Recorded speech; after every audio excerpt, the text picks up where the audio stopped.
জুলাই গণ অভ্যুত্থানে স্বৈরাচারী সরকারের বর্বরতা কাঁপিয়ে দিয়েছে গোটা জাতিকে। নিরীহ ছাত্র জনতার বুকে নির্বিচারে গুলি চালিয়ে পাখির মতো হত্যা করেছে আইনশৃঙ্খলা বাহিনী। আইনশৃঙ্খলা বাহিনীর এই নির্মমতার শিকার আমির হোসেন। দিনটি ছিল 19 জুলাই বিকেল 3টা। বনশ্রীতে হোটেলে কাজ করে বাসায় ফিরছিলেন আমির। বনশ্রী মেরাদিয়া রাস্তায় দুই পাশে পুলিশ ও বিজিবির গাড়ি দেখে ভয় পেয়ে পাশে থাকা নির্মাণাধীন চারতলা একটি ভবনের ছাদে উঠে পড়েন তিনি। এক পর্যায়ে প্রাণে বাঁচতে রড ধরে ঝুলতে থাকেন তিনি। পুলিশ সদস্যরা তাকে দেখেই গুলি শুরু করেন আর নিচে লাফ দিতে বলেন। এরপর আরেকজন পুলিশ 3 তলায় গিয়ে 6টা গুলি করেন। সেই গুলি তার 2 পা আর উরুতে লাগে। এরপর তিনি 3 তলায় পড়ে যান।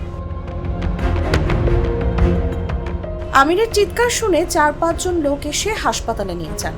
এই ঘটনায় প্রায় 6 মাস পর পুলিশের অভিযুক্ত উপপরিদর্শক চঞ্চল চন্দ্র সরকারকে গ্রেফতার করেছে আন্তর্জাতিক অপরাধ ট্রাইব্যুনালের নেতৃত্বে পুলিশের একটি বিশেষ টিম। রবিবার রাতে খাগড়াছড়ির দীঘিনালা থেকে গ্রেফতার করা হয় তাকে।